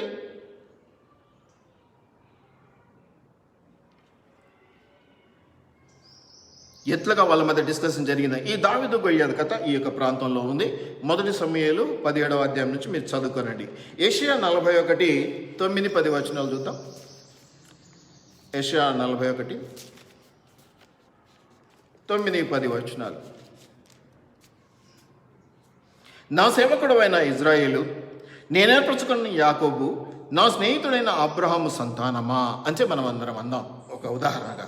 ఏమంటున్నాడు చూడండి 9వ వచనంలో, భూదిగంతముల నుండి నేను పట్టుకుని దాని కొనల నుండి పిలుచుకున్నవాడా, నీవు నా దాసుడవనియు నేను నిన్ను ఉపేక్షింపక ఏర్పరచుకుంటున్నానియు నేను నీతో చెప్పి ఉన్నాను, నీకు తోడై ఉన్నాను. భయపడకము, నేను నీ దేవుడనై ఉన్నాను. దిగులు పడకము, నేను నిన్ను బలపరతును. నీకు సహాయము చేయవాడను నేనే. ఏమంటున్నాడు చూడండి దేవుడు, నీకు సహాయం చేయవాడను నేనే. భయపడకము, దిగులు పడకము. నీతి అను నా దక్షిణహస్తంతో నిన్ను ఆదుకొందును. నీతి అంటే మనం విశ్వాసం అని చెప్పుకుంటూ ఉంటాం. అబ్రహాము దేవుని నమ్మాను, అది అతనికి నీతిగా ఎంచబడింది. విశ్వాసం, ఆయన విశ్వాసాలకు తండ్రి. అలాగే ఇక్కడ నీతి దేవుని నమ్మటం, ఏమని విశ్వసించడం ద్వారా. ఏమనిందో చెప్తున్నాడో దేవుడు చూడండి. భయపడకము, నేను నీకు దేవుడనై ఉన్నాను. దిగులు పడకము, నేను నిన్ను బాధపడను. దయచేసి జ్ఞాపకం పెట్టుకోండి, ఏ భయము, ఏ దిగులు అవసరం లేదో. దేవుని నమ్మండి, దేవుని విశ్వసించండి. ప్రార్థన ద్వారా, వాక్యం ద్వారా దేవునితో ఉన్నటువంటి ఒక అనుబంధాన్ని బిల్డప్ చేసుకొని ఇంకొంచెం పెంచుకుందాం. దేవునితో అనుబంధాన్ని ఎంతగా పెంచుకుంటే, ఒక గొప్పవాడితో స్నేహాన్ని కాస్త పెంచుకుంటేనే ఎన్నో ఉపయోగాలు, ఎన్నో దీవెనలు, ఎన్నో ఆశీర్వాదాలు. అటువంటిది దేవునితోనే సహవాసాన్ని పెంచుకుంటే, స్నేహాన్ని పెంచుకుంటే, ఆశీర్వాదాన్ని పెంచుకుంటే ఇంకా ఎంత గొప్పదో విషయం, ఎంత గొప్పవాళ్ళమై చేస్తాడో దేవుడు మనల్ని కదా. దయచేసి జ్ఞాపకం పెట్టుకునండి. అట్లాగే 12:2 కూడా ఒకసారి చూడండి. ఇదే యెషయాలోనే 12:2 కూడా మీరు ఒకసారి గమనించండి.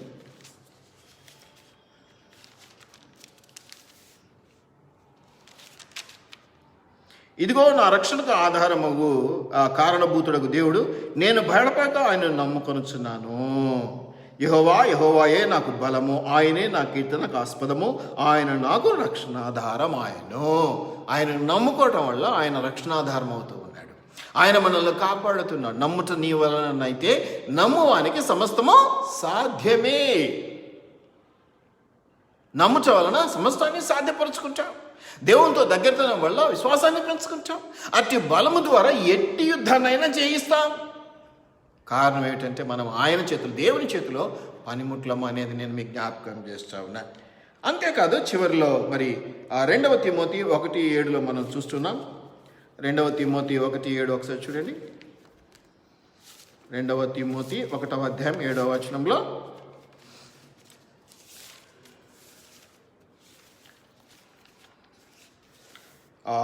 చక్కటి మాట, దేవుడు మనకు శక్తియు ప్రేమయు ఇంద్రియ నిగ్రహము గల ఆత్మని ఇచ్చెను, కానీ పిరికితనం గల ఆత్మని ఇవ్వలేదు. దేవుడు ఇవ్వలేదండి మనకు పిరికితనం గల ఆత్మని. నీలో పిరికితనం గల ఆత్మ ఉందంటే అది దేవుడు ఇచ్చింది కాదు, నువ్వు తెచ్చిపెట్టుకున్నావు ఎక్కడి నుంచో. వద్దండి, తెచ్చిపెట్టుకున్నావు అని ఎప్పుడు ఊడిపోయేటివి వదిలేసేయాలి. దానికి నేచురల్గా వచ్చి కూర్చున్నదే స్థిరంగా ఉంటుంది, బలంగా ఉంటుంది. జాయింట్ చేసింది ఎప్పుడైనా ఆ జాయింట్ ఊడిపోద్దండి. అదంతా కూడా తుమ్మితో ఊడిపోయే ముఖ్యం. దాన్ని ఎంత తొందరగా వదిలించుకుంటే అంత మంచిది. కాబట్టి పిరికితనం గల ఆత్మని ఇవ్వలేదు నీకు. దేవుడు ధైర్యమును బలమును కలిగినటువంటి ఆత్మని ఇచ్చినాడు. దయచేసి జ్ఞాపకం పెట్టుకుందాం. కాబట్టి నీలో ఉంది ధైర్యం, నీలో ఉంది బలం, దాన్ని సద్వినియోగం చేసుకుందాం, దాన్ని చక్కగా ఉపయోగించుకుందాం. పదునైన కత్తి, బోర్డు కత్తి నీ దగ్గర ఉండడం గొప్ప విషయం కాదు. దాన్ని తగిన సమయమందు తగిన రీతిలో చక్కగా క్రమముగా నియమబద్ధంగా, అన్యాయంగా కాదు, క్రమముగా నిత్యము నియమబద్ధంగా దాన్ని ఉపయోగించగలగటమే మంచి సైనికుడి లక్షణం. నువ్వు మంచి సైనికుడివి, నువ్వు గుడ్ సోల్జర్. కాబట్టి సోల్జర్స్లో పిరికితనం ఉంటుందా అండి? సమస్యలకు భయపడి వెనక్కి తిరిగిపోయే తత్వం ఉంటుందా? ఉండదు. పిరికి మాటలు వస్తాయా వాళ్ళ నోటికి? వాళ్ళ హృదయంలోనే ఉండవు అసలు అవి. అంతే కదా, లోపల ఉంటే బయటకు వస్తాయి నోట్లోకి. హృదయంలో నిండి ఉండే దాన్ని బట్టి నోరు మాట్లాడుతుంది. దయచేసి జ్ఞాపకం, పిరికితనం గల ఆత్మనివ్వలేదు. కీర్తనలు 144:1 ఇది చివరి మాట. దయచేసి కీర్తనలు 144:1 చివరగా ఒక చిన్న ప్రేయర్ లాగా దీన్ని మీకు నేను జ్ఞాపకం చేస్తాను. ఒక స్మాల్ ప్రేయర్, స్మాల్ రిక్వెస్ట్ ఏంటంటే, ఇది నువ్వు చేయవలసిన ప్రార్థన లేదా ఆ చిన్న రిక్వెస్ట్ ఏంటంటే 144లో మొదటి వచనంలో మీరు చూస్తే ఒక మరి చూడండి. నాకు ఆశ్రయదుర్గముకు యెహోవా సన్నుతింపబడును గాక. మంచిది, దేవుని స్తుతించడం మంచిది. తర్వాత మాట చూడండి, ఆయన నా చేతులకు యుద్ధమును. ఈ కత్తి పట్టుకొని, గన్స్ పట్టుకొని, గ్రెనేడ్స్ పట్టుకొని యుద్ధంలో ఏం చేయాలో ఈ చేతలకు, నా వ్రేళ్లకు పోరాటమును నేర్పువాడై ఉన్నాడు. ఈ వేళ్లకి పోరాటం, ఈ చేతులకి యుద్ధం నేర్పేవాడై ఉన్నాడు. ఆయన ఆశ్రయిద్దాం, ఆయన నేర్పిస్తాడు. ఎవరిని నా వద్దకు వచ్చి నేను ఎంత మాత్రమో త్రోసివేను. ఎవరివైనా కానివ్వండి, ఈ కష్టకాలంలో నేను ఫలానా అని అనుకోవటానికి వీల్లేదు. ఆశ్రయించు. నువ్వు ఎవరిని ఆశ్రయిస్తావో దాన్ని బట్టి నువ్వు మేలు పొందుకుంటావు. శక్తి కలిగినటువంటి దేవుడు, ప్రేమ కలిగినటువంటి దేవుడు, పిరికితనం గల ఆత్మని ఇవ్వనటువంటి దేవుడు నీతో కూడా ఉండి నేను ధైర్యపరచాలని, నిన్ను బలపరచాలని. ఈ యుద్ధం ఏదైనా కావచ్చు. నేనేదో కరోనా వైరస్ గురించి ఇప్పుడున్న కష్టకాలంలో అదే ఎక్కువగా హైలైటెడ్గా కనిపిస్తుంది కాబట్టి కరోనా వైరస్పై యుద్ధం అంటున్నాను. కానీ ఒకవేళ అది నీ ఆత్మీయ జీవితానికి సంబంధించిన యుద్ధం అయినా, లోకపరంగా ఒక ఉద్యోగానికి సంబంధించిన యుద్ధం అయినా, ఒక ఉద్యోగం దొరకపోవడం యుద్ధమే, ఉద్యోగం దొరికి దానిలో స్థిరత్వం లేకపోవడం యుద్ధమే, ఇంకా ఏదైనా కానివ్వండి, ప్రతి సమస్య ఒక యుద్ధమే. ఆ యుద్ధాన్ని మంచి సోల్జర్గా పోరాడి గెలిచి ఆ సంతృప్తి, సమాధాన, దీవెన నీవు నీ కుటుంబాలు పొందుకోవాలని మనస్ఫూర్తిగా కోరుకుంటూ ముగిస్తూ ఉన్నాను. ఆమేన్. చిన్న ప్రేయర్ చేసుకుందాం. దయగలిగినటువంటి మా ప్రియ ప్రభువా, కృప కలిగినటువంటి మా దేవా, మంచి సైనికులను ఈరోజు మీరు మా జ్ఞాపకం చేసినారు. మేము కూడా సైనికులమే. నీ చేత పిలువబడ్డటువంటి వారం, నీ చేత ఏర్పాటు చేయబడ్డటువంటి వారం, నీ చేత ప్రత్యేకించబడినటువంటి వారం అయినా కూడా నాయన, మరి పిరికితనం గల ఆత్మతో కానీ, బలహీన ఆత్మతో కానీ మేము ఉంటున్నామేమో మమ్మల్ని క్షమించి మంచి సైనికులు కలిగి ఉండవలసినటువంటి ధైర్యము గల ఆత్మను మాకు ఇచ్చి మహిమ పొందమని వేడుకుంటున్నా. ఎట్టి సమస్యలోనైనా కూడా యుద్ధము యెహోవాదే, నీవు పోరాడి మాకు విజయం ఇచ్చేది. మేము ఒట్టిగా నిలబడాలి నీ చేతుల్లో పనిముట్టుగా. కాబట్టి కృపదైక్షేపుని వేడుకుంటున్నాను. మళ్ళీ ఒక్కసారి దావీదు ఏరుకున్నటువంటి ఆ రాళ్ల విషయంలో మేము జ్ఞాపకం చేసుకుంటున్నాం నాయన. వాక్యంలో పట్టు సాధించడానికి, పట్టుదల కలిగి ప్రార్థించడానికి, అట్లాగే నాయన మరి లోకపరమైనటువంటి మాస్క్ ధరించడం, శానిటైజర్ యూజ్ చేయటం, సోషల్ డిస్టెన్స్ పాటించడం, ఇలాంటి వాటిని మేము సక్రమంగా ఉపయోగించుకొని సక్రమంగా పాటించి ఈ యొక్క యుద్ధంలో విజయం సాధించేలా కృపదాయి చేయమని వేడుకుంటూ, ఇంకా ఎవరైతే ఆక్సిజన్ దొరక్క, బెడ్లు దొరక్క, నైనా కొంచెం క్రిటికల్ పొజిషన్లో లంగ్స్ ఇన్ఫెక్షన్తో బాధపడుతున్నాయి, ఆ సాచురేషన్, ఆక్సిజన్ సాచురేషన్ తగ్గిపోయి బాధపడుతున్నటువంటి వారు ఎవరున్నా ప్రభువా, వారందరినీ నీ దక్షిణాస్తానికి, నీ కావలికి, నీ గాయపడ్డాస్తానికి అప్పగిస్తున్నాను. నువ్వు సిలువలో పొందుకున్న పంచ గాయములను బట్టి మేము స్వస్థతలు పొందుకుంటామని వాక్యం సెలవిస్తుంది. కృపదాయిచేయి నాయన. నీ కృపాశక్తి సంపూర్ణత మాతో, వారితో కూడా ఉంచు. వారు ఎవరైనప్పటికీ కూడా నేను వారందరినీ నీ చేతులకు అప్పగిస్తున్నాను నాయన. కరోనా వల్ల మరణము లేదు అన్న మాట ఇక త్వరలోనే మేము వినగలటకు సహాయం చేయి తండ్రి. అతి అద్భుత ఆశ్చర్యకరం మా పట్ల చూపించు, చేయి తండ్రి. కరుణ చూపించు ప్రభు. అయ్యా అలా చనిపోయారు, ఇలా చనిపోయారు, ఇంతమంది చనిపోయినారు అనేటువంటి మాటలు ఇక త్వరగా ఆగిపోయేలా సహాయం చేయి. మరణము జయించిన బిడ్డలుగా, కరోనాను జయించిన బిడ్డలుగా, సంతోషాన్ని అనుభవించే కుటుంబాలుగా వారు ఉండటానికి సహాయం చేయమని వేడుకుంటున్నాను. అయ్యా మొట్టమొదటిగా నిన్ను నమ్మటానికి కృపదాయి చేయి. విశ్వసించిన వారికి మేలు చేసే దేవుడుగా ఉంటున్నావు తండ్రి. తోడు నిలబడే దేవుడుగా ఉంటున్నావు. నీ విశ్వాసము మేము ఎలాగో పొదివి చేసుకోవాలో, పెంచుకోవాలో కృపలు జ్ఞాపకం చేసుకుని అనుగ్రహించు, నేర్పించు తండ్రి. మా యొక్క చేతులకు యుద్ధాన్ని, మా వేళ్లకి పోరాటాన్ని నేర్పించి మమ్మల్ని స్థిరపరచు. మంచి సైనికులుగా మమ్మల్ని నిలబెట్టుకొనమని, ఈ యుద్ధంలో, ఈ కరోనాపై యుద్ధం కానివ్వండి, ఇంకితరత్తులు దేనిపైనా సరే యుద్ధంలో మంచి విశ్వాస బలముతో నెగ్గి నిన్ను మహిమపరచడానికి కృపదాయి చేయమని నజరుడైన యేసు నామములో అడిగి వేడుకొని ప్రార్థిస్తూ ఉన్నాం మా పరలోకపు తండ్రి. ఆమేన్, ఆమేన్. Thank you one and all. మళ్ళీ ఒకసారి ప్రేమపూర్వకంగా మీకు జ్ఞాపకం చేస్తున్నాను, దేని విషయంలో కూడా మీరు భయపడవద్దు, పిరికితనం మన దగ్గర రానివ్వద్దు. ఈ కరోనానే కాదు, ఇక ఏ సమస్య వచ్చినా మనం దేవుని బిడ్డలము, దేవుడు మనకు అనుగ్రహాన్ని ఇచ్చినాడు. ధైర్యంతో ముందుకు వెళ్దాం, పోరాటంలో ముందుందాం, ముందు లైన్లో మనం ఉందాం. ఇంకా మనకు బాధ్యత పెరిగింది. ఈ ముందు లైన్లో ఉండి సేవ చేస్తున్నటువంటి డాక్టర్స్ గురించి, శానిటైజేషన్ అట్లాగా జిహెచ్ఎంసీ వారి గురించి, పోలీస్ వ్యవస్థ గురించి, న్యాయ వ్యవస్థ గురించి, పొలిటికల్ వాళ్ళ అందరి గురించి ప్రార్థించాలి. అందరూ క్షేమంగా ఉండాలి. మనకు ఒకటి చెప్తూ ఉంటారు చూడండి, లోకరీతిగా అందరూ బాగుండాలి, అందులో మనం ఉండాలి. ఈ స్లోగన్తో, ఈ స్టేట్మెంట్తో నేను ముగిస్తున్నాను. ఆమేన్, ఆమేన్. మీకు శుభములు కలుగును గాక. హల్లెలూయా.